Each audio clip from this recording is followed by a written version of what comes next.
జనసేన అధినేత AP deputy CM Pawan Kalyan పై నటుడు అలీ సంచలన కామెంట్స్ చేశారు. ఉత్సవం సినిమా విజయోత్సవ వేడుకల్లో పాల్గొన్న అలీ పవన్ కళ్యాణ్తో తనకున్న అనుబంధాన్ని గుర్తు చేసుకున్నారు.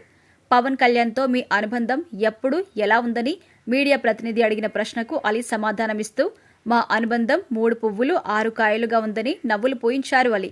ఆయనతో కలిసి నటించే అవకాశం వస్తే తప్పకుండా పని చేస్తాను అని ఈ సందర్భంగా అలీ క్లారిటీ ఇచ్చారు. 2019 ఎన్నికల ముందు పవన్ కళ్యాణ్ను కాదు అని అలీ వైసీపీలో చేరారు. ఆ సందర్భంలో ఒకరిపై మరొకరు తీవ్ర ఆరోపణ కూడా చేసుకున్నారు. ఆయన వైసీపీలో ఉన్న సమయంలో పవన్ ఫ్యాన్స్ అలీపై దారుణంగా విమర్శలు కూడా చేశారు. పవన్ కళ్యాణ్ సైతం అలీ కూడా నన్ను మోసం చేశారు అని విమర్శించారు. పవన్ తనపై చేసిన కామెంట్స్ కు అలీ కూడా గట్టిగానే కౌంటర్ ఇచ్చారు. మీ వల్ల తానేమీ ఇండస్ట్రీలోకి పైకి రాలేదు అని అలీ పవన్ పై సెటర్స్ వేశారు. అప్పటి నుంచి అలీ పవన్ కళ్యాణ్ మధ్య గ్యాప్ వచ్చింది. 2024 సార్వత్రిక ఎన్నికల్లో ఎమ్మెల్యే అభ్యర్థిగా పోటీ చేయాలని ఆయన భావించారు. సీటు విషయంలో ఆశాభంగం కలిగింది.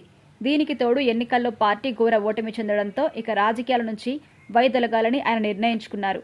వైసీపీ నుంచి బయటకు వచ్చిన తర్వాత అలీ పవన్ కళ్యాణ్కు మద్దతుగా కామెంట్స్ చేస్తున్నారు. దీనిలో భాగంగానే తాజాగా ఆయన పవన్ పై కామెంట్ చేశారు.